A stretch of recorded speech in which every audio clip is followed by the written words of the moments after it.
Hey guys, 2G Wolf here, and I am back with my Pokemon White 2 walkthrough.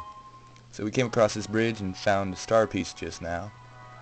And we're on our way up to that town in the far northeast corner of your map. Well, not the one way out there that they added, but I cannot think of the names of any of these places right now. Ooh, Cobalion.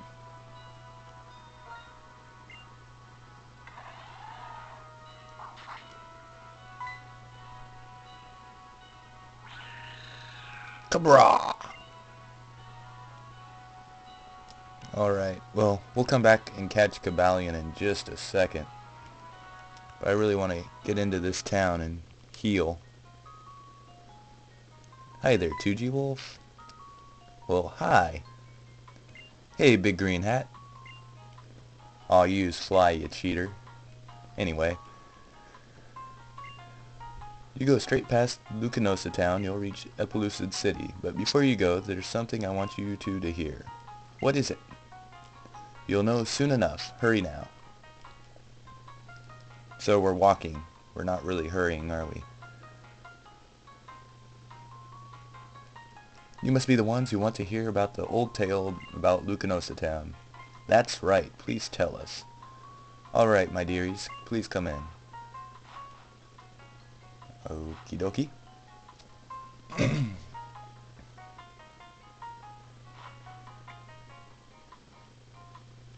Behind Lucanosa Town there's a mighty big hole. Have you heard of the giant chasm? Oh, I've heard that around the giant chasm there have been brief temperature readings of negative 58 degrees. That's what Sharon told me anyway. The road is blocked, so we can't get there right now. A long, long time ago, the giant chasm was created when a big meteorite fell from the sky. A really scary Pokemon was hidden inside that meteorite. A meteorite? When darkness falls over the land, this Pokemon appears. If frigid wind follows it, it freezes everything around it and eats people and Pokemon. That's why everyone was afraid. The Pokemon ate people? So our ancestors surrounded the town with walls to prevent the Pokemon from getting inside the town. Also a rule was made forbidding anyone to go outside after dark. And that's the end of the old tale. A fascinating story. I'll add it to my research records. Everyone should we should be going. Hey, I can actually move. And now I can't move. Alright. Wasn't that an interesting folktale? The Pokemon's true identity may be unknown, but the power mentioned in the story is incredible. I know.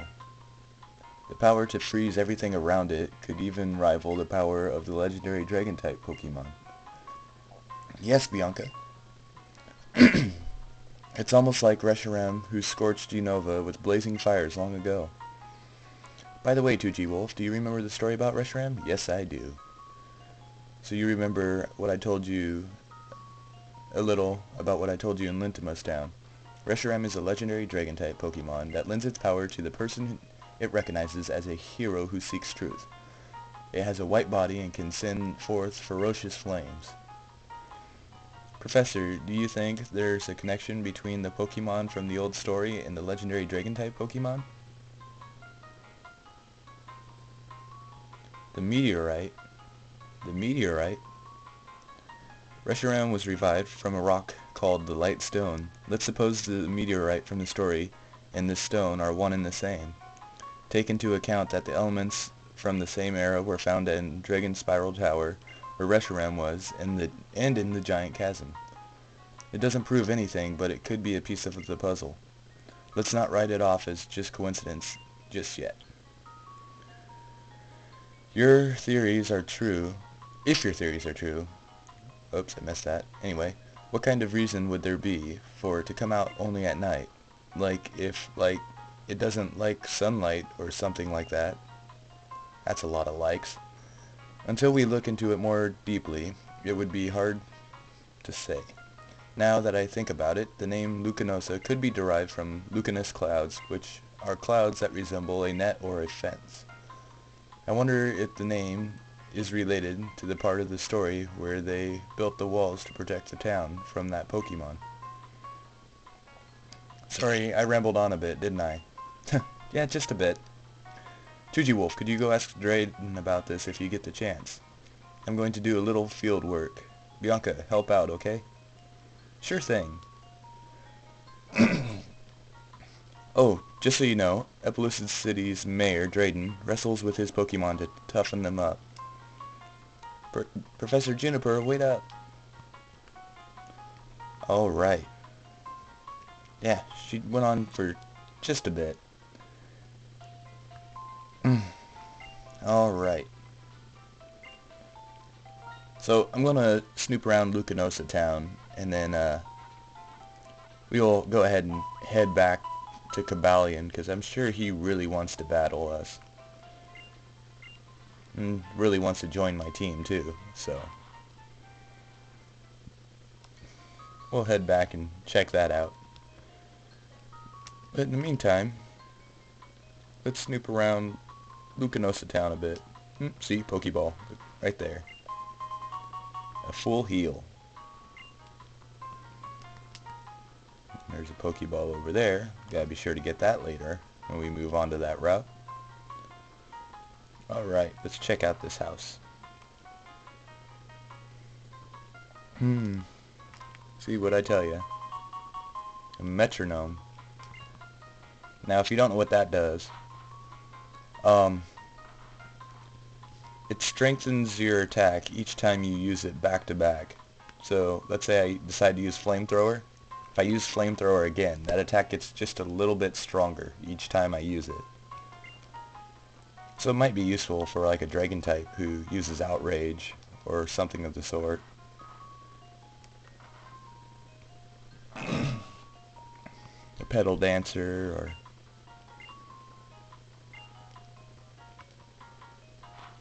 I almost kind of like it a little bit better than like a Choice Scarf or a Choice Band, personally, because you're not forced to use that same move over and over. There's Hugh. We'll deal with him after we check out Cobalion.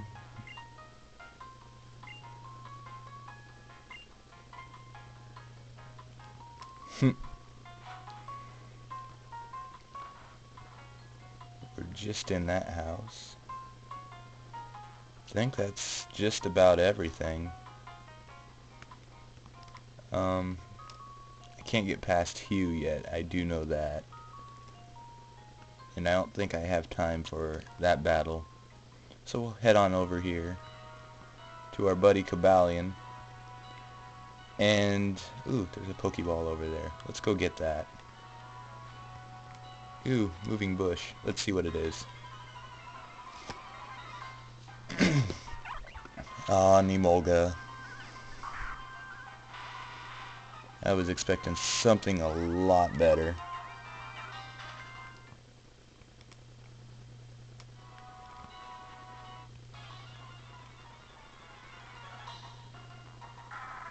Maybe I'll make it to that Pokeball in this episode.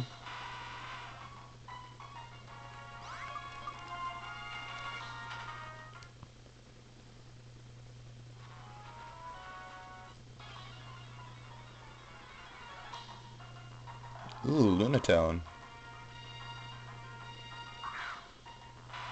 I'm assuming you can find that here because of the giant chasm.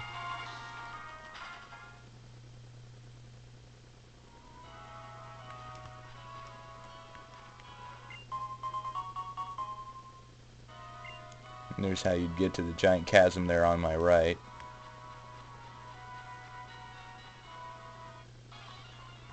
Come on.